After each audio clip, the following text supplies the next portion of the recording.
From the St. Louis Public Radio newsroom, this is The Gateway. It's Monday, September 9th. I'm Abby Larico.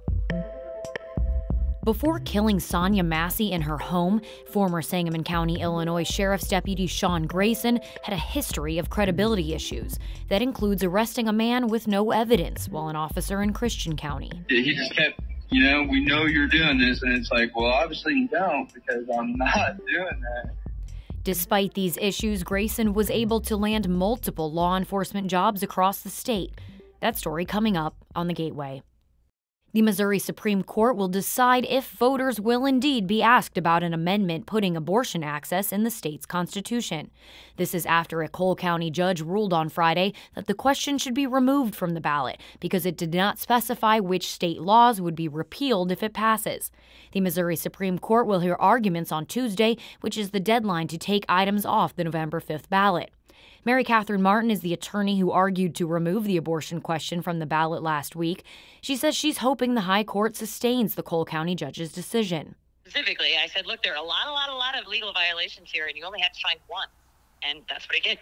Planned Parenthood Great Plains CEO Emily Wales says if the decision is allowed to stand, it could undercut future efforts to amend Missouri's constitution. If Missourians were able to somehow vote to change the Constitution, but they had to predict and identify every tiny conflict, it would be impossible to get this done. Participants in the case asked for the Missouri Supreme Court to rule quickly before the Tuesday deadline.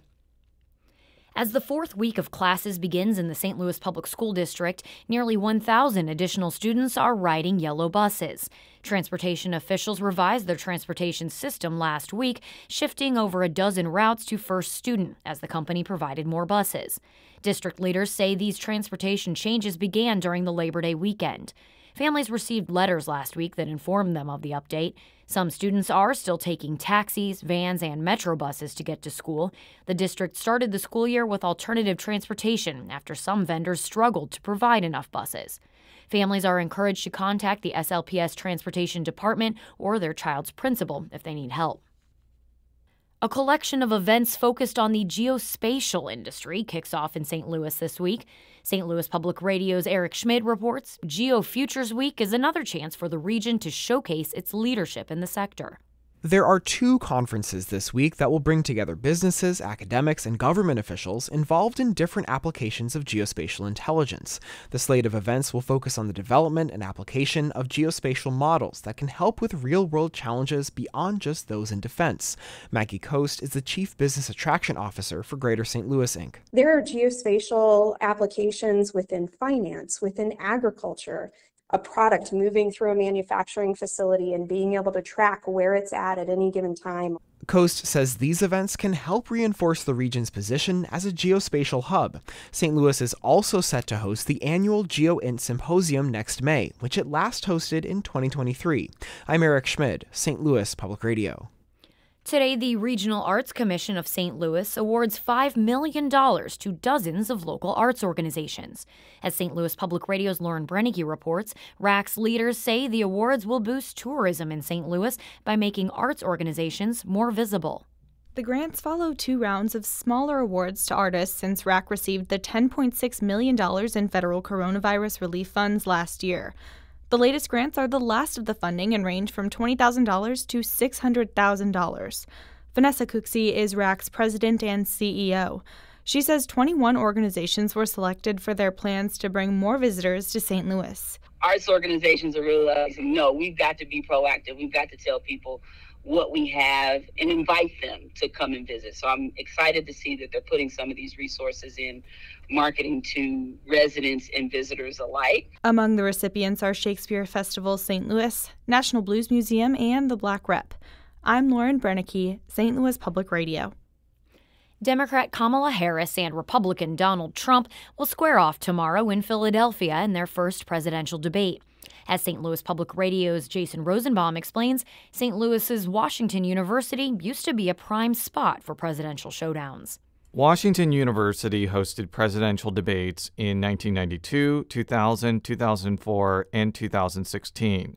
It didn't vie for a debate in 2020, and this election cycle, television networks are foregoing debates at universities. Former Washington University Chancellor Mark Wrighton says the debates elevated his university's prestige. When recruited students, we often were asked, are you going to host a presidential debate when I'm there? Washington University also hosted a vice presidential debate in 2008 between Democrat Joe Biden and Republican Sarah Palin. I'm Jason Merzenbaum, St. Louis Public Radio.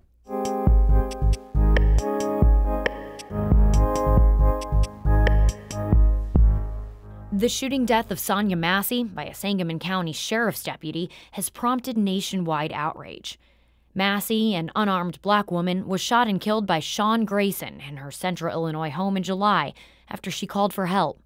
But Massey's death wasn't Grayson's first issue as a police officer. Farrah Anderson reports that Grayson had a history of credibility issues and brought a case with no evidence against a man while working at a previous department. Kyle Atkins saw police lights flashing behind him on the night of May 8, 2021, but he wasn't sure why. He was in Kincaid, Illinois, on his way to pick up his kids from their mother's house when then Kincaid police officer Sean Grayson stopped him. Atkins told IPM News that Grayson said there was a warrant out for his arrest for selling methamphetamines. He just kept, we know you're doing this. And it's like, well, obviously you don't, because I'm not doing that. Grayson's body cam is recording while he processes Atkins back at the police department. He tells him he has videos of him selling meth on 2 controlled buys that Grayson had set up. Throughout their interaction, Grayson tries to convince Atkins to set up controlled buys with other supposed drug dealers in the area. Like, obviously, I got you on camera on 2 buys. Okay, I'm not gonna lie. That's why you're here. That's why I was able to arrest you today. Okay, so I had 2 informants who I busted for something. They did 2 buys off you. So today, I'll give you the same opportunity. Atkins continues to deny selling meth. I didn't sell, because I don't fucking sell this shit. I mean, I've got you on camera. Then let me see it. Let me see the video. You'll see it in court. It's going to go to court. Atkins was released later that day with a notice to appear in court. Because his car was impounded, he had to walk home. I just couldn't understand why he was even trying to charge me with this shit, But state police certification records show that the day after the felony charges were filed against Atkins in Christian County Circuit Court, Sean Grayson left the Kincaid Police Department. His case dragged on for 2 years, and Grayson never showed up to court like he was supposed to. Prosecutors finally dropped the case after his public defender filed this video in court. His defender also never saw any videos of the alleged controlled buys or any records of an actual warrant. But the issues of this case didn't stop Grayson from being hired at 4 more departments after he was terminated from Kincaid for refusing to live within the village boundaries.